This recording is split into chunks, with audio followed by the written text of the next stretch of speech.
우리 주님의 은혜와 평강이 우리 가운데 임하기를 바랍니다. 어제가 작은 더위라고 하는 소서입니다. 본격적인 아마 장마철이고 무덥습니다. 우리의 마음에도 이 장마철에도 불구하고 우리의 마음이 늘 기쁨으로 그리고 충만하기를 주의 이름으로 축원을 드립니다. 우리는 무엇에 반응을 할까? 여러분, 우리는 무엇에 움직입니까? 여러분, 어디에 어떤 이야기를 들으면 눈이 번쩍 뜨입니까? 자다가도 벌떡 일어납니까? 여러분, 가슴이 설레입니까? 우리가 알고 있는 것에 대해서 반응을 할까? 우리가 생각하는 대로 우리가 움직이고 반응을 할까? 여러분, 본문 앞에 위치한 이 마태복음 11장 2절과 14절에 보면은 세례 요한의 질문과 예수님의 답변입니다. 이 본문과 병행 구절이 누가복음 7장을 참조해 보면은 오늘 본문인 15절과 19절은 세례 요한과 예수님에 대해서 반응이 없다. 그리고 회개치 않는 세대를 비판하고 있는 내용입니다. 또 오늘 본문에 이어서 20절과 24절에서도 회개치 않는 갈릴리 도시들의 내릴 재앙에 대해서도 말씀을 하고 있습니다. 그래서 오늘 본문을 제목을 무엇이라고 잡았습니까? 오늘 본문 제목을 우리 한번 읽어보겠습니다. 시작. 반응이 선수로 만든다. 반응이 선수로 만든다라고 삼았습니다. 오늘날 예수님께서 비유로 말씀합니다. 이 비유의 실제 배경은 이렇습니다. 예수님 당시, 그러니까 고대 근동 지방에서 장터는 아이들의 놀이터입니다. 그래서 그 아이들이 대표적인 놀이가 무엇입니까? 주로 결혼놀이와 장례놀이입니다. 아마 그 당시도 결혼이 중요하고 이게 죽음이 참 중요했던 것 같습니다. 그러니까 어린 아이들도 이런 놀이를 했다는 거죠. 그 놀이들이 장터에서 행해졌다는 것입니다. 결혼놀이가 뭘까? 결혼놀이는 남자아이들이 피리를 불면은 여자아이들이 춤을 추는 거예요. 이게 결혼놀이입니다. 그리고 장례놀이는 죽은 메뚜기를 모아놓고 이 메뚜기를 여자아이들이 보고 곡을 합니다. 곡을 하면은 남자아이들이 가슴을 치는 거예요. 가슴을 치는 게 아마 그 당시도 성경에도 아마 남자아이들은 잘 울지 않았던 것 같아요. 이렇게 아마 여자아이들은 잘 울었던 것 같아요. 그래서 여자들은, 여자아이들이 통곡을 하면 남자아이들이 가슴을 치는 이 흉내를 내는 거죠. 이 흉내를 내는. 이게 이제 장례놀이라는 것입니다. 그러니까 피리를 불면 춤을 추고 곡을 하면 가슴을 치는 거예요. 이게 어떻게 보면 당연한 반응이라는 거죠. 당연한 반응이다. 그런데 예수님은 그 세대를 향해서 피리를 불어도 반응이 없다는 거죠. 춤추지 않았다는 거죠. 춤추지 않았다. 그리고 곡을 해도 통곡을 하여도 가슴을 치지 않았다라고 이야기를 합니다. 마태가 이 말씀을 전한 배경에는 아마 유대 공동체에 굉장히 의심이 많았던 것 같습니다. 어떤 의심일까? 예수님이 무덤에서 부활하셨음에도 불구하고 여전히 십자가에 돌아가셨으니까 예수님의 사역은 실패한 것이다. 거기에 대한 의심이라는 거죠. 예수님이 하나님의 아들로서 우리의 구원자 되심을 의심하는 내용입니다. 진짜 그분이 하나님의 아들로 우리 죄를 위해서 돌아가셨을까? 거기에 대한 의심이라는 거죠. 여러분, 가장 기본적인 의심이잖아요. 그분이 진짜 부활하셨을까? 이거는 우리가 교회 다니는 목적이고 우리의 구원의 문제잖아요. 거기에 대한 의심이 있었다는 것입니다. 그러니까 왜 이분들이 의심을 할까? 여러분, 그 당시 예수님이 죽고 나서, 예수님이 십자가에 달리고 나서, 예수님이 살았던 때나 죽은 후에나 여러분 변화가 없어요. 변화가. 아무 변화가 없는 것입니다. 상황이 여러분 변화가 없어요. 상황이 나아지지 않았습니다. 상황이 여러분 개선되지 않았다는 거죠. 상황이 여러분 향상되지 않았다는 것입니다. 그만큼 이 상황은 우리를 갖다가 굉장히 짓눌리게 하는 요소가 된다는 것입니다. 아마 그 당시 이 사람들은 다윗의 어떤 그 다윗 같은 정치적 메시아가 나타나 가지고 로마로부터 독립을 할 것이다. 그리고 우리를 갖다가 이스라엘 백성들을 북극 강백으로 우리를 갖다가 만들어 주실 것이다. 그런데 로마로부터 독립은커녕 핍박은 더 심해지는 거예요. 핍박은 더 심해집니다. 여러분, 거기에 대한 실망이라는 거죠. 실망. 아마 그 당시 그 유대 사회에서는 아마 예수님이 우리를 배신했다고까지 합니다. 예수님이 우리를 속였다. 우리를 배신했다 꼭까지도 합니다. 유대 공동체의 이와 같은 이 신앙의 상태는 그들의 반응 없는 태도로 앉아 드러나게 되는 거죠. 그들은 왜 반응이 없을까? 바로 예수님에 대해 둔감했기 때문이라는 거죠. 예수님의 말씀, 예수님의 십자가의 죽음, 그분이 살아계실 때 하신 말씀, 그 다음에 그분의 부활하심, 그분들이 다 보고도 그걸 갖다가 의심을 한다는 말씀이죠. 이 복음서가 그렇습니다. 우리가 사복음서가 뭡니까? 요한까지 하셔야죠. 예. 우리 사복음서. 사실 사복음서의 주제가 뭡니까? 예수님이 누구인가를 보여주는 거예요. 예수님이 누구인가. 예수님이 누구인가를 우리에게 보여주는데 이 예수님이 누구인가에 대한 좀 희미하게 됐다는 거죠. 예수님이 누구일까? 여러분 진짜 예수님이 하나님의 아들일까? 그분이 그리스도이라는 사실, 이게 우리에게 굉장히 아마 희미하게 다가왔다는 거죠. 굉장히 조금 전에 제가 말씀을 드렸지만 상황이 안 좋아요. 상황이 개선된 것이 없으니까 그런 어떤 의심을 하게 됩니다. 그러니까 제자들도 그리스도인들도 자신의 정체성도 앉아 불확실하게 되는 거죠. 내가 믿음의 사람인가? 내가 지금 잘 믿고 있는 것인가? 그러니까 반응이 없는 거예요. 그러니까 움직이지 않는다는 말씀입니다. 우리가 영성이라 그러면은 우리의 삶에서 주어진 예수님을 체험하고 교제하는 방식이잖아요. 많은 사람들이 예수님 앞에 섰지만 진짜 예수님을 만나지 못하는 경우가 너무 많다는 거죠. 여러분 왜 그럴까? 왜 그럴까? 여러분 관중으로 예수님을 구경만 할 뿐이기 때문입니다. 사실은 그분이 하나님의 아들이요 그분이 나의 죄 때문에 십자가에 돌아가셨다는 걸 우리가 지식적으로 알아요. 성경에 기록되어 있으니까. 그분의 부활도 알아요. 거기에 성경이 어디에 기록되어 있는 것도 알아요. 몇 절에 기록되어 있는 것도 압니다. 그분이 성천하셨다고 알아요. 성천하실 때 우리에게 뭐라고 이야기한 것도 압니다. 그 당시 이스라엘 백성들의 반응도 압니다. 무서워서 문을 갖다가 꼭 닫고 있었던 것도 압니다. 그러나 나의 삶 속에 여러분 나의 가슴에 이게 절절히 와닿지 않는 게요. 여러분 이게 와닿지 않는다는 거죠. 아마 이 사실이 가슴에 와닿았으면은 아마 느껴지겠죠. 느껴지면 이게 뭡니까? 우리에게 깨달아지는 은혜잖아요. 은혜. 여러분 은혜에 가장 우리에게 주어지는 반응이 뭐예요? 우리가 은혜를 받았다. 가장 뭐예요? 여러분 눈물입니다. 눈물. 눈물입니다. 요즘은 눈물이 없는 세상에 우리가 살아가는 것 같아요. 이게 은혜가 안 된다는 거예요. 은혜가 안 되는 거예요. 은혜가 안 된다는 거예요. 여러분 십자가에 그러니까 능력이 내 곁에 있어요. 그러나 우리 곁에 있지만 그것이 능력으로 우리가 소유하지 못한다는 거죠. 능력으로. 그냥 머릿속으로만 예수님이 십자가에 돌아가시고 부활하셨다. 여러분 우리의 부활의 삶도 그분이 거기에 우리 옆에 계셔요. 우리 마음에 있다고 고백을 합니다. 그럼에도 불구하고 그것이 능력으로 작동이 되지를 못한다는 거죠. 능력으로 작동되지 못한다. 여러분 그들이 영성이 병들었다. 그들의 반응 없음을 갖다가 이야기하는 것입니다. 그래서 예수님은 이 비유를 시작할 때 이렇게 말합니다. 우리 15절 첫 절이 뭐라고 기록되어 있습니까? 기 있는 자는 들을지어다. 기 있는 자는 들을지어다. 여러분 코로나 팬데믹 이후의 삶을 살아가고 있는 우리는 영적으로 많이 둔감해져 있습니다. 여러분 그냥 교회 오지 않고 그냥 TV 앞에 앉아서 그냥 설교 한 편 들으면 예배를 들었다라고 말할 정도예요. 뭐 우리 교회는 그렇지 않지만도 많은 교회가 코로나 팬데믹 이후의 어떤 그 어려움을 지금도 굉장히 벗어나지 못하고 있다는 이야기를 많이 이렇게 듣습니다.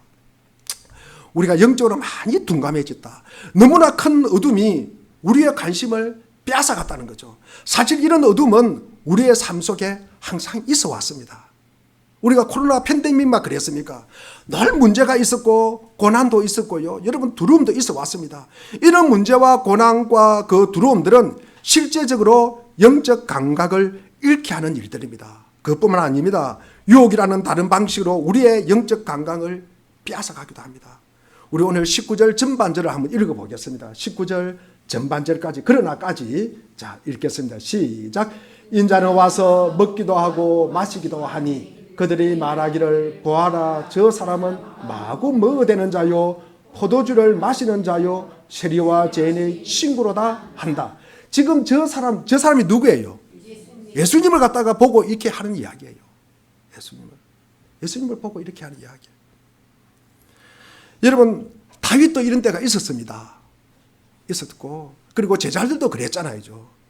예수님 졸졸 따라다니다가 여러분, 예수님이 그냥 허무하게 십자가에 달리니까 다 도망가 버리잖아요.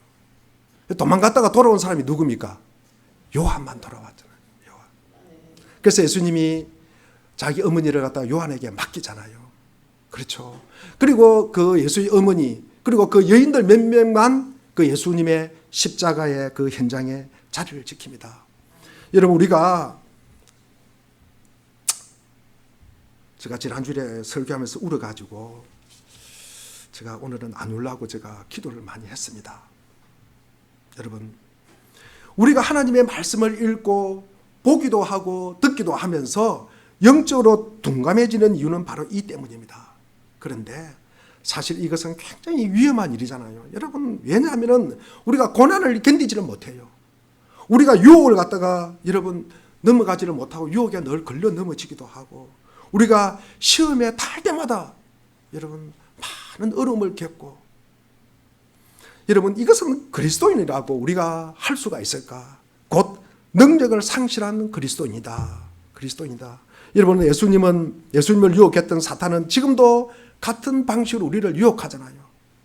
당장 눈에 보여라. 돌이 떡이 되게 하리라.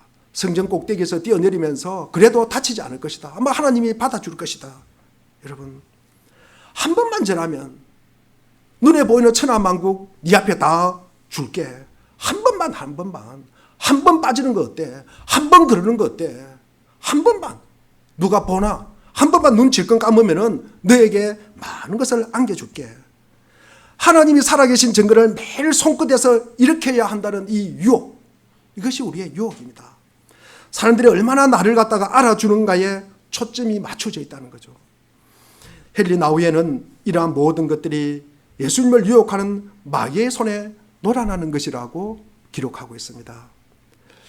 제가 지난번에도 한번 이 미국의 워싱턴 주에 있는 이 세인트 헬렌스 화산을 갖다가 소개한 적이 있습니다. 그 화산 폭발이 1980년 8월 15일이에요. 5월 18일입니다. 5월 18일. 이 화산이 폭발이 일어났습니다. 여러분, 이 화산이 어느 날 갑자기 폭발한 것 아닙니다. 화산은 이미 5월 달에 나니까 2개월 전에, 그러니까 3월 달부터 폭발 조짐이 보였어요. 그래서 정부에서 아마 출입을 통제를 합니다. 그래서 들어가지 말아라. 그러나 낚시철이 되었어요. 그러나 그곳을 갖다가 전면 통제하기는 너무나 부담스러웁니다. 그래서 이 워싱턴 주지사가 부분적으로 출입 제한 구역을 지정을 합니다. 그래서 폭발 하루 전인 5월 17일에도 토요일에 미국 전역에 화산 폭발의 위험에 대한 뉴스가 나갔습니다. 그런데 화산은 뭡니까?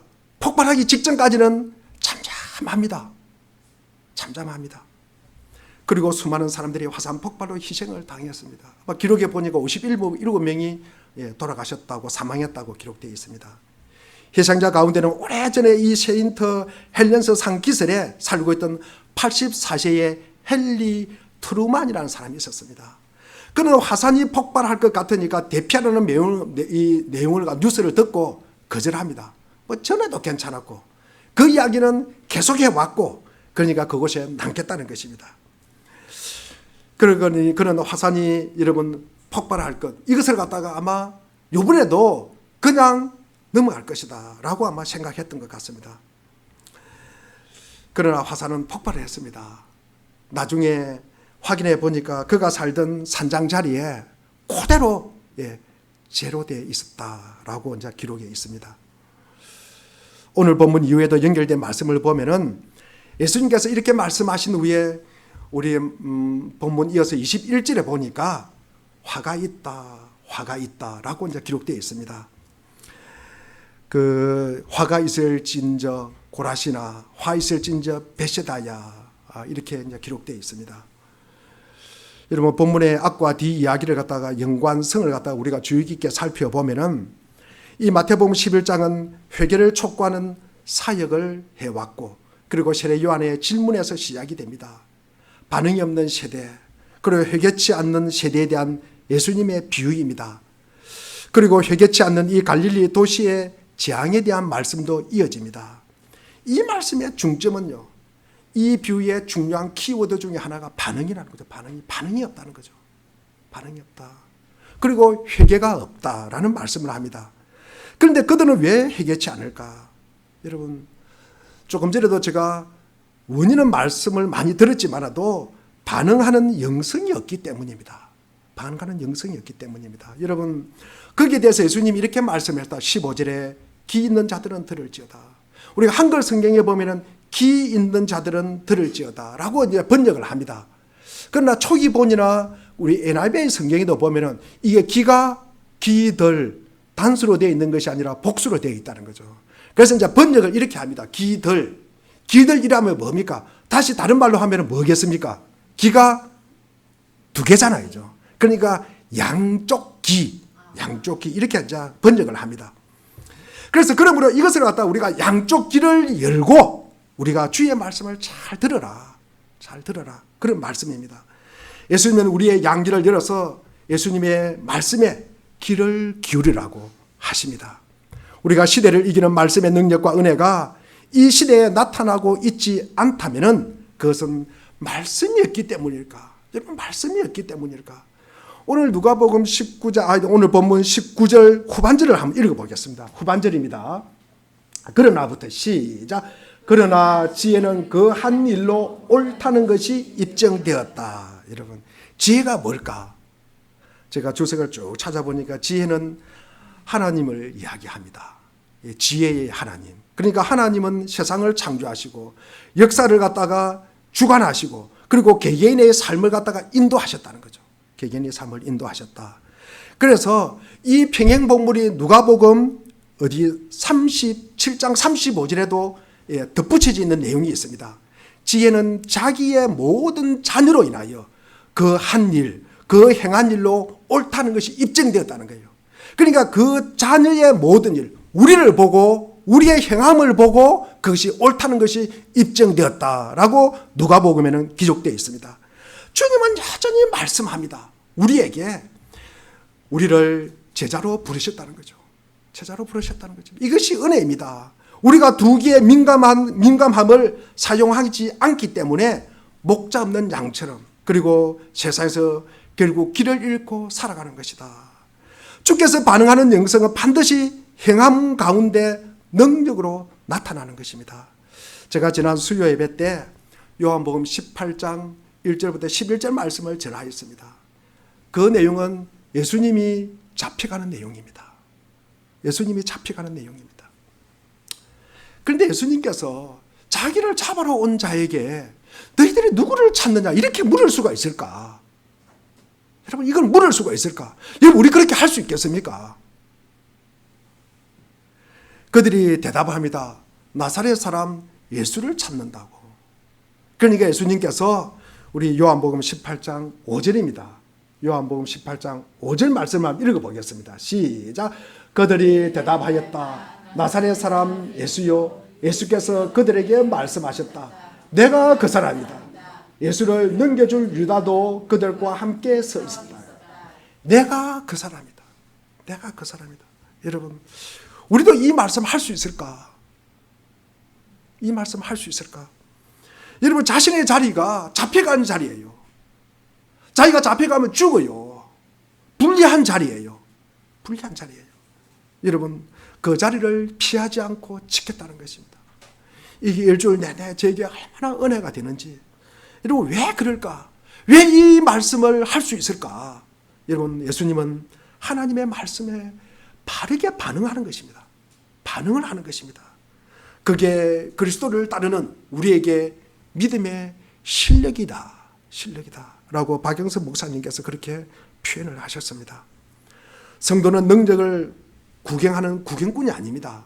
여러분, 능력을 사용하는 선수가 되어야 합니다. 안타깝게도 코로나 팬데믹으로 성도들은 선수가 아닌 구경꾼으로 만들었다는 거죠. 경기장의 열기는 우리가 유지했을지는 모르지만 선수로 뛰는 사람은 그렇게 많지 않습니다. 주님은 우리를 관중이 아닌 선수로 부르셨다는 겁니다. 여러분, 아무나 선수가 될 수 있습니까? 오늘 본문 내용입니다.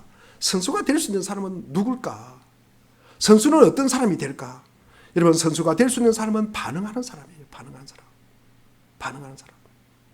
아까 우리가 19절에 예수님을 보고 세리와 죄인의 친구라고 부정적으로 반응하는 것이 아니라 여러분, 지혜가 그 제자들로 인해서 옳담을 얻는다. 예수님이 하시는 모든 일이 옳다는 거예요. 옳다. 예수님이 하시는 일은 처음부터 끝까지 옳다고 반응하는 사람이라는 거죠. 옳다고 반응하는 사람이다. 여러분, 사람이 죽은 시신은 반응합니까? 안 합니까? 하지 않습니다. 우리가 권투 선수 아버지가 있었어요. 어린 아이를 갖다가 권투 선수로 훈련시키려고 이 아버지가 상대 스파링 파트너가 되어줍니다. 그래서 아버지가 주먹을 탁탁탁탁 날리니까 이 꼬마가 잘 피하는 거예요. 피하는 겁니다. 여러분, 비록 어리지만 훌륭한 선수가 될 수 있는 조짐이 보이는 거예요. 여러분, 이 권투 선수에게 여러분 바르게 반응하는 것이 뭐예요? 맞는 것입니까? 피하는 것입니까? 권투 선수는 피하는 것이에요. 여러분, 맞는 것이 반응하는 것이 아니라 주먹이 오면 피하는 것이 여러분 바른 반응을 갖다가 하는 것입니다. 영성이란 죽게 반응하는 능력입니다. 이 능력은 어떻게 생길까? 오늘 본문에 보니까 우선 두 귀를 열어라. 성경에서 귀는 말씀을 듣고 순종하는 출발점이잖아요. 그래서 우리가 눈으로 본다라고 하지 않고 귀로 본다라고 그러잖아요. 그러니까 그만큼 귀로 듣는 것이 중요하다는 이야기예요. 그리고 마음으로 본다, 이렇게 이제 표현을 합니다. 많은 바리새인들이나 이교도들이 눈으로 보는 기적, 이 체험을 중시하는 데 반해서 이스라엘 사람들은 하나님의 말씀을 듣고 순종하는 것에 최고의 가치를 둡니다. 여러분, 구약도 신약도 마찬가지입니다. 우리 사무엘상 잘 아는 3장 우리 9절과 10절을 한번 읽어보겠습니다. 이것은 지금 주님이 사무엘을 부르는 것입니까? 엘리 제사장을 부르는 것입니까? 한번 읽어보겠습니다. 9절 10절입니다. 자, 시작. 사무엘에게 일러 주었다. 가서 누워 있거라. 누가 너를 부르거든 주님 말씀하십시오. 주님의 종이 듣고 있습니다. 하고 대답하이라. 사무엘이 자리로 돌아가서 누웠다. 그런 뒤에 주님께서 다시 찾아와 곁에 서서 조금 전처럼 사무엘아 사무엘아 하고 부르셨다. 이 음성을 듣는 사람은 누구예요? 사무엘. 여러분, 엘리 제사장은 들어요? 못 들어요? 못 들어요. 못 들어요. 여러분, 로마서 우리 10장 14절과 18절 말씀도 우리 한번 읽어보겠습니다. 14절 시작. 그런즉 사람들은 자기들이 믿은 적이 없는 분을 어떻게 부를 수 있겠습니까? 또 들은 적이 없는 분을 어떻게 믿을 수 있겠습니까? 선포하는 사람이 없으면 어떻게 들을 수가 있겠습니까? 그러면 내가 묻습니다. 그들은 들은 일이 없습니까? 물론 그렇지 않습니다. 성경 말씀에 그들의 목소리가 온 땅에 퍼지고 그들의 말이 땅끝까지 퍼졌다 하였습니다. 순종이 제사보다 낫다. 이 표현은 이런 사람을 아마 단적으로 보여줍니다. 우리 사무엘상 15장 22절을 우리가 읽어보겠습니다. 시작. 사무엘이 나무랐다. 주님께서 어느 것을 더 좋아하시겠습니까? 주님의 말씀에 순종하는 것이겠습니까? 아니면 번제나 화목제를 드리는 것입니까? 잘 들으십시오. 순종이 제사보다 낫고 말씀을 따르는 것이 순양의 기름보다 낫습니다. 이번 사무엘이 하나님의 말씀에 불순종하는 사울 왕을 책망하는 내용입니다. 우리 신명기 6장 4절에도 쉐마 이스라엘, 이스라엘아 들어라, 이스라엘아 들어라. 여러분, 예레미야 6장 10절 말씀 우리 한번 읽어보겠습니다. 10절입니다. 시작. 제가 말하고 경고한들 누가 제 말을 듣겠습니까? 그들은 귀가 막혀 주님의 말씀을 들을 수 없습니다. 주님께서 하신 말씀을 전하면 그들은 저를 비웃기만 합니다. 말씀 듣기를 좋아하지 않습니다. 말씀 듣기를 좋아하지 않는 이 유다 백성들은 그 유다 나라가 멸망을 재촉하잖아요. 이 에레미야가 남유다의 멸망을 직접 눈으로 보았잖아요. 바벨론에게 포로에게 잡혀가는 거. 왕도 잡혀가고 많은 사람들이 잡혀가는 그 모습을 직접 눈으로 봤잖아요. 왜? 하나님의 말씀을 듣잖아요. 예레미야가 하나님의 말씀을 전하면 비웃기만 했다 그러잖아요. 말씀에서 이 들음을, 이 귀의 중요성을 강조한 표현들입니다. 우리가 몇 절을 읽었습니다. 말씀의 양쪽 귀를 다 여러분 여십시오. 우리가 세상 소리에 귀를 닫고 살 수 없습니다만 여러분 세상의 소리보다 하나님의 말씀에 민감하게 반응하십시오. 여러분 이게 영성입니다. 여러분 하나님은 무슨 일을 하실까? 하나님은 지금도 그전에도 널리 해오던 일을 갖다가 하셨습니다. 무엇입니까? 우리의 구원입니다. 우리의 구원입니다. 우리에게 복 주시고 우리에게 공급해 주시고 우리를 심판하시고 때로는 치유하시고 그리고 우리를 알게 하시고 은혜를 부어주는 것입니다. 여러분 하나님은 생명의 편에 서게 하고 죽음의 편에 서는 것을 반대합니다. 여러분 사랑의 편에 서게 하지 정오의 편에 선 적이 없습니다. 여러분 하나님은 소망을 주시지 우리에게 절망을 갖다가 미화시키는 경우는 절대로 없었습니다. 여러분 하나님은 천국을 찬양하지 여러분 지옥이 좋다고 말씀한 적이 있습니까? 그렇지 않습니다. 여러분 우리도 하나님 편에 서는 거예요. 여러분 우리가 생명의 편에 서는 것입니다. 우리가 여러분 사랑의 편에 서고요. 우리가 소망을 갖게 되고요. 우리가 천국을 갖다가 소망하시기를 바랍니다. 이 서는 일에 우리가 늘 바라고 원하고 힘쓰는 우리 모두가 되기를 주의 이름으로 축원드립니다. 우리는 무엇에 반응을 할까? 우리 요한복음 1장에 보면은 세례 요한이 예수님보다 먼저 태어났습니까? 뒤에 태어났습니까? 먼저 태어났어요. 그래서 그분이 예수님도 세례를 주고 먼저 사역을 시작했어요. 그래 아주 열정적으로 사역을 시작하니까 거기에 따라다니는 사람들이 참 많이 있었습니다. 그런데 예수님이 나타났어요. 예수님이. 그러니까 이 세례 요한을 따르는 두 제자가 예수님에게 왔어요. 나 여기가 더 좋으니까 여기 제자하겠습니다. 그럽니다. 그러니까 우리 요한복음 1장 38절에 보니까 예수님께서 그들을 돌아보시면서 하시는 말씀이 있어요. 우리 한번 38절 읽어보겠습니다. 자, 시작. 예수께서 돌아서서 그들이 따라오는 것을 보시고 물으셨다. 너희는 무엇을 찾고 있느냐? 그들은 랍비님 어디에 묵고 계십니까? 하고 말씀하였다. 랍비는 선생님이라는 말이다. 여러분 무엇을 찾느냐? 너희들이 구하는 것이 뭐냐? 너희들이 원하는 것이 뭐냐? 우리 세번역이 아주 개척견접한 전의 판에 보면은 너희들이 원하는 것이 뭐냐? 여러분 너희들이 원하는 것이 뭐냐? 예수님은 자기를 따르는 모두에게 네가 무엇을 아느냐라고 묻지 않습니다. 너 뭐 알아? 이렇게 묻지 않습니다. 네가 무엇을 원하느냐? 네가 무엇을 바라느냐? 네가 좋아하는 것이 뭐냐? 네가 관심이 가는 것이 뭐냐? 네가 사랑하는 것이 뭐냐? 왜냐하면 우리가 원하는 바가 우리이기 때문입니다. 여러분 우리가 원하는 바가 나의 정체성이에요. 여러분 나의 정체성입니다. 여러분 우리가 마가복음 10장 51절에 보면 예수님께서 시각장애인에게 뭐라고 묻습니까? 네가 무엇을 하기를 원하느냐? 그러니까 이 앞을 보지 못하는 사람이 뭐라고 대답합니까? 포기를 원합니다. 포기를 원합니다. 여러분 보고 싶은 것이 자기예요. 그 사람이에요. 그 사람입니다. 우리가 세베대 그 아들의 어머니 두 아들을 갖다가 예수님께 데려와서 절을 시킵니다. 그리고 구합니다. 그러니까 예수님께서 우리 마태복음 20장 21절에 보니까 예수님께서 무엇을 원하느냐? 무엇을 원하느냐? 주의 나라가 임하면은 하나는 주의 우편에 하나는 주의 좌편에 앉게 해주세요. 내가 바라고 갈망하고 욕망하는 데서 우리의 행동과 태도가 흘러나오는 근원이 되는 것입니다. 우리의 바람은 우리의 마음, 인격의 진원지로부터 퍼져나오는 것입니다. 잠언 4장 23절에 보니 그 무엇보다도 너는 내 마음을 지켜라. 그 마음이 바로 생명의 근원이기 때문이다. 생명의 근원이기 때문이다. 우리 그리스도인됨도 마찬가지입니다.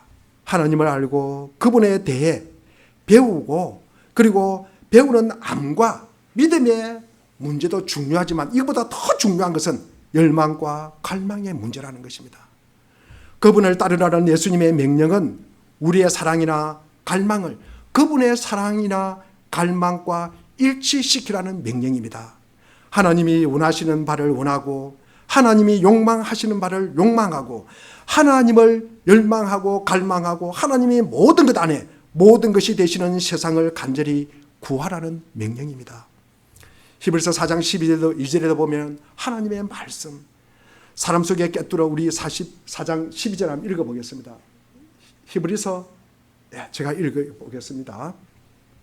히브리서 4장 12절에 보면 하나님의 말씀, 하나님의 말씀은 사람 속에 꿰뚫어 혼과 영을 갈라내고 관절과 골수를 갈라내고 그리고 마음에 품은 생각과 의도를 밝혀냅니다. 여러분, 우리는 잘 아는 철학자 중에 데카르트라는 사람이 있습니다. 데카르트가 한 말 중에 유명한 말이 무엇입니까? 나는 생각한다, 고로 존재한다 라는 이야기를 하였습니다. 여러분 생각대로 행동하십니까? 여러분 알고 있는 대로 행동하십니까? 여러분 배운 대로 행동하십니까? 우리는 원하는 대로 행합니다. 우리가 바라고 원하는 대로 행동하게 되어 있습니다. 여러분 갈망하고 욕망하는 대로 행합니다. 여러분 사랑하는 대로 여러분 행합니다. 여러분 이것이 우리의 반응이라는 거죠. 반응입니다. 우리가 원하고 사랑하고 갈망하고 여기에 여러분은 우리는 예민하게 반응을 하게 되어 있습니다. 미국의 알코올 의존증자 재활협회에서 모임에 참석한 자들에게 이렇게 이야기를 했다는 기록을 봤습니다. 당신이 가장 좋아한다고 여기는 바로 그것 때문에 당신은 지금 여기에 와 있습니다. 알코올 의존증자가 가장 좋아하는 것이 뭐겠어요? 술. 여러분 술 먹어야 먹지 말아야 된다는 걸 알아요, 몰라요? 배웠어요, 안 배웠어요? 배웠습니다. 그러나 우리는 습관의 힘을 인식할 필요가 있다는 거죠. 이 습관대로 여러분 행동한다는 거죠. 반응한다는 것입니다. 제임스 스미드가 쓴 습관이 영성이다 라는 책의 내용의 일부입니다. 그래서 당신이 원하는 바가 바로 당신이다. 당신이 좋아하는 바가 바로 당신이라는 거예요. 여러분 당신이 갈망하고 욕망하는 바가 바로 당신이라는 것입니다. 우리가 원하는 것이 바로 우리 자신입니다. 여러분 우리가 욕망하는 것이 바로 우리 자신이에요. 여러분 사랑하는 물된 동산교회 교육 여러분, 우리는 무엇을 원하십니까? 무엇을 사랑하십니까? 여러분 저는 어린 시절에 구슬치기와 참 딱지를 갖다가 좋아한 적이 있습니다. 이렇게 겨울에도 손이 갈라지도록 여러분 구슬을 모았습니다. 그런데 제가 중학교 가기 전까지 그걸 갖다가 좋아했다는 거 아닙니까? 공부를 언제 하겠습니까? 공부할 생각도 없었고 부모님이 공부하라는 말 한 번도 한 적도 없습니다. 여러분 그런데 제가 중학교 가서 구슬을 쳐다보니까 내 자신이 너무 창피하다는 생각이 들어요. 창피하다는 생각. 그래서 구슬을 버렸습니다. 그 이후로는 아마 제가 30대 40대까지도 아마 그 명예라는 데 아마 제가 집착이 되어 있었던 것 같아요. 집착이 되어 있었던 것 같습니다. 그러나 지금은 제가 무엇을 구할까? 주님 저는 무엇을 가장 좋아합니까? 제가 어디에 가장 먼저 반응을 하십니까? 제가 자고 깨어서 일어나면은 누구를 부르는가? 누구를 부르는가? 여러분 우리는 원하는 것에 반응을 합니다. 여러분 좋은 것이 있으면요, 여러분 자다가도 발떡 일어나잖아요. 잠이 오겠습니까? 여러분 싫으면은요 여러분 들어도 못 듣는 척합니다. 들어도 못 들은 척. 봐도 못 본 척합니다. 그게 우리의 모습이에요. 우리의 모습이에요. 여러분 우리는 원하는 습관이 바로 영성입니다. 우리가 고난과 어려움과 두려움과 유혹 속에서 좀 더 여러분 자족하기를 원하거나 그리고 스스로 힘들라고 말하는 것으로 여러분 충분하지 않습니다. 이것을 가지고 더 힘내라 여러분, 더 여러분 그것까지는 우리를 갖다가 전혀 여러분 오히려 더 우리를 갖다가 기분 나쁘게만 하지 우리를 갖다가 해결하지 못하고 충분하지 않습니다. 여러분 다른 사람들에게 여러분 충고할 때 여러분 힘내세요. 그 이야기 들으면은요 상대방이 더 기분 나빠합니다. 우리는 슬픔과 좌절과 분노가 찾아오는 이 작은 순간에 그리스도를 만나는 법을 여러분 우리가 습관이 되어야 됩니다. 습관이 되어야 됩니다. 우울하고 답답하고 여러분 미칠 지경인 그때도 여러분 그리스도의 죽음과 부활을 우리가 생각할 수 있어야 된다는 거죠. 우리가 자주 듣는 그 이야기가 이 죽음과 부활이라는 이 깨어짐과 여러분 구속에 관한 이 이야기가 여러분 내가 마주할 수 있어야 된다는 거죠. 마주할 수 있어야 된다는 거죠. 결정적인 순간에 예수님의 죽음과 부활이 우리를 갖다가 비껴바꾸려면 우리는요 은혜가 없는 거죠. 은혜가 없는 거죠. 우리가 두 귀를 열고 이것을 듣고 우리가 연습하고 여러분 발전시키고 이것이 우리의 습관이 되기를 바랍니다. 영성이 마치 초월적인 경험이나 삶의 경계를 넘어선 경지인 것처럼 말하는 경우가 있습니다. 아닙니다, 여러분. 내가 발을 딛고 선 이 땅, 오늘이에요, 오늘. 오늘이에요. 오늘을 풀어쓰면 뭡니까? 오, 늘. 오, 항상. 오, always. 여러분 이것이 우리 일상의 영성이 되어야 합니다. 여러분 영성생활은 우리가 일상생활을 떠나거나 여러분 피하려는 노력이 아니라 일상을 성화시키는 노력입니다. 우리는 관중이 아니에요. 우리는 구경꾼이 아닙니다. 우리는 선수입니다. 선수. 우리는 부름받은 자는 제자입니다. 제자. 우리는 믿음의 실력자입니다. 실력자. 실력자. 여러분 현장에서 뛰는 선수입니다. 여러분 선수는 반응이 만듭니다. 기도하겠습니다.